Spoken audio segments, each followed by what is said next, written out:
Catlin. I'm Associate Professor of History and African American Studies at Georgetown University, and I'm thrilled to be part of this conversation about the university and reparations. As you may know, Georgetown University has been engaged in a process of thinking about its history with slavery in the United States, particularly with the slaveholding involving the Jesuit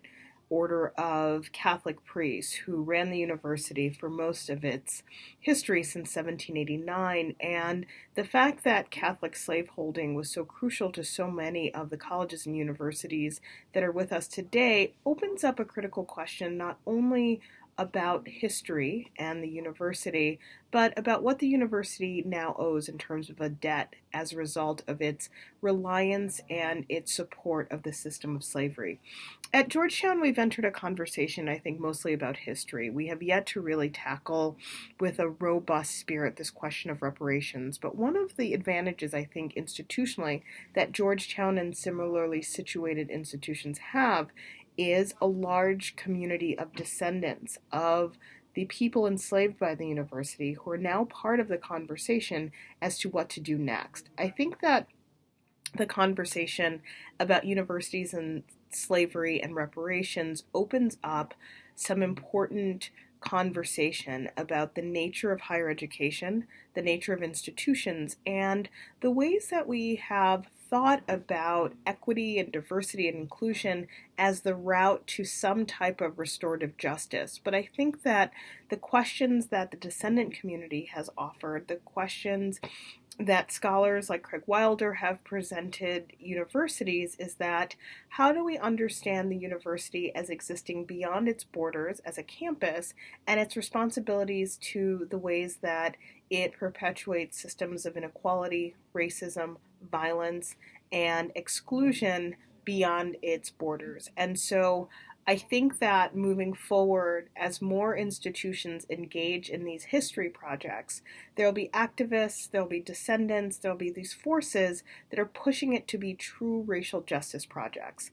From my perspective, I think that my institution's first step in offering legacy admission status to the descendants of the enslaved peoples that helped build and maintain the university is a tiny baby step towards thinking about reparations. I do think that the fundamental challenge for institutions is to think about a reparations strategy that isn't about admissions, that isn't limited to accessing the university, but rather thinking about the university's footprint throughout the community, whether it's in its hiring practices, whether it's in its practices involving law enforcement and the policing of the borders of the university, its engagement as a nonprofit,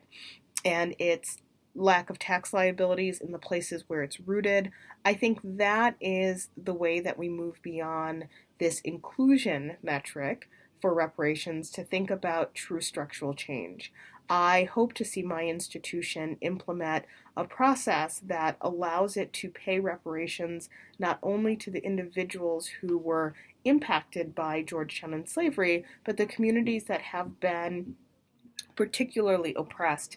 by the system of not just slavery, but the failures of Reconstruction, the Jim Crow era, and this age in which we are moving from a framework of mass incarceration to think about the long-term consequences of racial capitalism. And so I think that our best resources is not only educating students who can be responsible people in the world and citizens of the world who rethink their relationship to power, but to also imagine creating some type of structure in the places that were most impacted by enslavement on our campus, particularly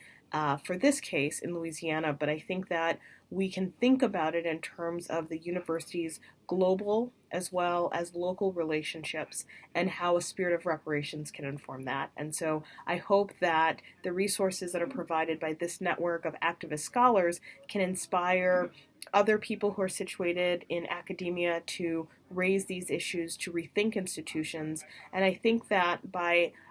creating a framework in which higher education can lead on this, hopefully we can educate a population to not only think about history as a thought exercise, but to think about history as animating their desire for justice.